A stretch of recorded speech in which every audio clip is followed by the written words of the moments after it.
An NFL insider confirms what a lot of us have believed for over a year now. That and so much more in this video. If you're new to this channel, my name is Ben. I break down all things Denver sports, and it really helps me out if you would like and subscribe. So Ian Rapoport yesterday tweeted, and it may be the worst kept secret in all of Denver, and that is that Sean Payton's top candidate for the Denver defensive coordinator was not Vance Joseph. It was indeed Rex Ryan. So we heard Pat McAfee mid-season when we were 1-5 say, don't be surprised if in this season the Denver Broncos go with Rex Ryan. And so many people jumped out and shot that down and were like, hey, there's no way that happened. We don't even know if Rex Ryan was the top candidate. Well, Ian Rapoport came out and is very plugged in, right? Pat McAfee's plugged in, but he's more of like a commentator, like an entertainer. He doesn't always like have the scoop, right? But Rapaport is a reporter. Like, he's not there to entertain. He is there to give you the news and nothing but the news. And he came out yesterday and confirmed it, that he was nearly the Broncos defensive coordinator last year. We had a ton of insiders in the Denver media, like Schlereth and others, who saw Rex Ryan here in Denver interviewing for it. But, you know, it never could be confirmed that he was Sean Payton's first choice. So it's just interesting to me as a organization, right? If we look here and it was like the coaching staff that we had like our first choice was Harbaugh maybe, and he said no. And then our second choice, obviously the coach who ended up in Houston, and now we settled on our third choice for head coach with Sean Payton. And then even Sean Payton, his first choice would have been Vic Fangio, but it had been too quick of a turnaround. Fangio didn't feel comfortable coming back and coaching the team, taking that huge demotion. He was still being paid as a head coach from the Broncos, so he didn't want to do that. Then Rex Ryan being Sean Payton's second choice, so it's like, man, we have our third choice head coach, our third choice defensive coordinator. That doesn't bode well, but I am hopeful, but it is just interesting to see that we are on our third choice. And here's the thing though, if it was not for third choices, my wife never would have picked me. So third choices can turn out all right. Other interesting news of the day that I'd love to just break down quickly here is looking at some mock drafts and looking at some big boards and what folks are seeing. So if you look here, I love this NFL mock draft database, and what it does is it takes every single mock draft out there and it compiles it and gives you like averages.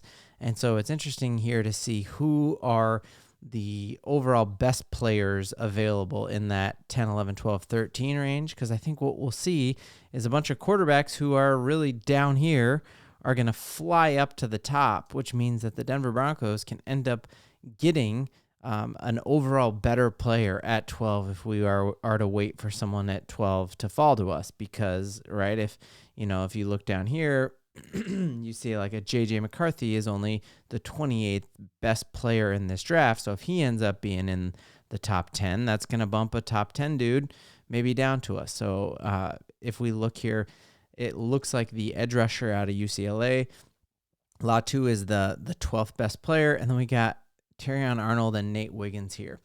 I loved looking at this chart here that was on Reddit, and it shows who are the best of the top-ranked corners and what is their average passer rating against them in a man defense and a zone defense. So if you look at this, I know I mistakenly looked at it at the chart and was like, ooh, look, Terrion Arnold's towards the top and the right. That's great. That means he's the best.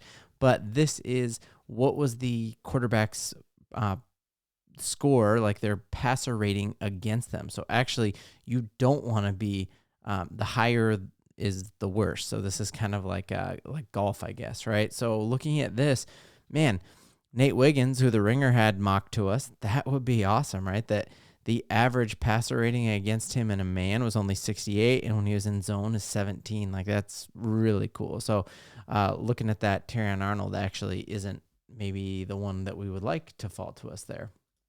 Other interesting thing here is looking at the consensus mock draft pick for us, and who most folks think we're going to get is over 30% of the mock drafts have the Denver Broncos picking Bo Nix at 12. I'm not sure how everybody feels about that. Very interested to hear that.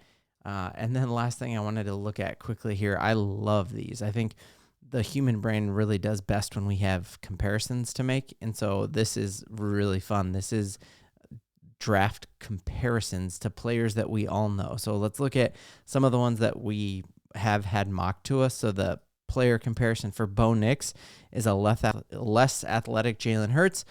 Don't know how that makes you feel. I think Jalen Hurts obviously was in a Super Bowl this year, really underperformed, but also was probably hurt a lot of the year. So don't know how you all would feel about Jalen Hurts, a less athletic Jalen Hurts being the Broncos' next quarterback. Looking at Latu, a less tenacious Max Crosby, but a more agile Trey Henderson. So anytime, I cannot stand playing against Max Crosby because he's like a game wrecker. So, anytime that is your player comp, could you imagine how Max Crosby would look on this defense, and having that on the edge, how much more pressure that puts on a quarterback? They throw early, and you got Surtain and McMillian, maybe a J.C. Horn with that Jerry Jeudy rumored trade. I like how that sounds on our defense. And then looking at Nate Wiggins, we got, he was the one who I said the ringer mocked to us, an Asante Samuel, A.J. Terrell, that could be cool. And then Terrion Arnold, a longer, less polished Trent McDuffie. Again, both of those kind of make me excited when you pair that with a Patrick Surtain. So lots coming up here in the NFL draft. We are just a few months away. I hope you stay tuned to this channel because I will bring it all to you as I read it. So Broncos country, giddy up.